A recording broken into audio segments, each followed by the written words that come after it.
झारखंड में नक्सलियों के खिलाफ अभियान बीते कई सालों से जारी है।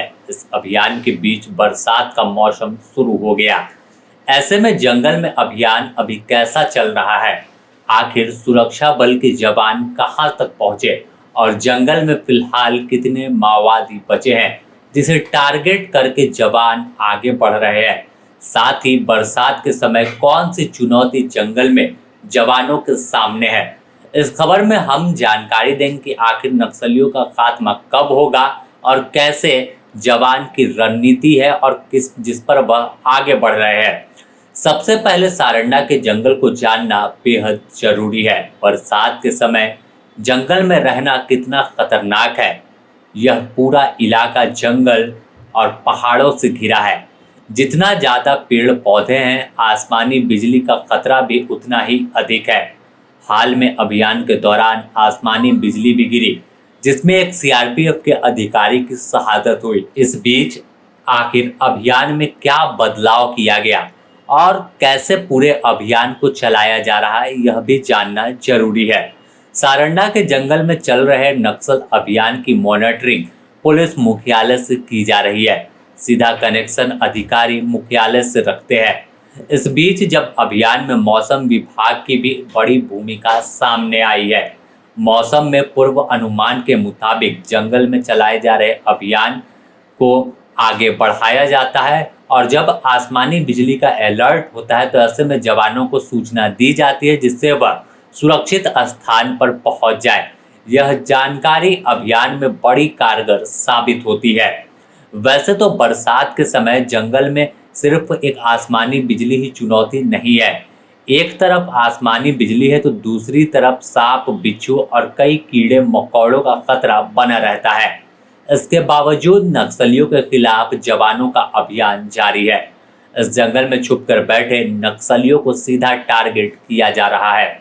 पुलिस सारंडा के जंगल को चारों तरफ से घेर चुकी है और घेर कर ढेर करने की तैयारी है। सारंडा के अभियान पर अभियान आईजी माइकल एस राज ने बताया कि किसी भी कीमत पर अभियान रोका नहीं जाएगा और ना ही धीमा होगा। जंगल में जाबाज जवान मोर्चा संभाल कर डटे हैं।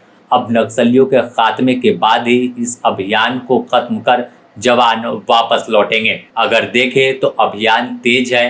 इस दौरान कई बड़ी सफलता भी जवानों को मिली है और कई बंकर को ध्वस्त कर दिया है। नक्सल सामान को जब्त कर लिया है जिसे नक्सली अपना सेफ जोन मान रहे थे। अब वही इलाका इनके लिए काल बन गया है।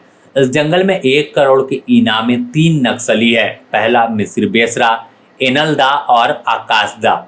यह तीनों झारखंड में नक्सलवाद के जनक माने जाते हैं। इनके नाम पर 1 करोड़ का इनाम है।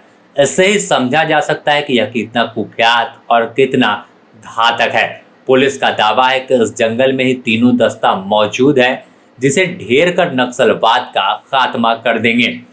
अगर देखें तो सारंडा का इलाका जो है, कई जो जंगली इलाका है वह उड़ीसा के बॉर्डर इलाकों से सटा हुआ है और ऐसे में जब अभियान तेज होता है तो नक्सली कई बार उड़ीसा की ओर मूव कर जाते हैं। लेकिन जब भी अब झारखंड की ओर से अभियान शुरू होता है तो उड़ीसा पुलिस और उड़ीसा में जो नक्सल अभियान में जाबाज लगे हैं उन्हें भी अलर्ट किया जाता है और संयुक्त ऑपरेशन की शुरुआत कर दी जाती है जिससे नक्सली कहीं भाग ना पाए।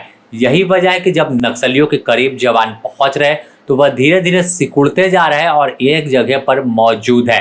अब बस वह दिन का तलाश और उस दिन का इंतजार पुलिस के जवान, सुरक्षा बल के जवान कर रहे हैं कि जब आमना सामना मिसिर बेसरा के दस्ते के साथ होगा और उसे इसी सारंडा के जंगल की मिट्टी में मिलाकर हमेशा के लिए झारखंड से नक्सलवाद को खत्म कर देंगे।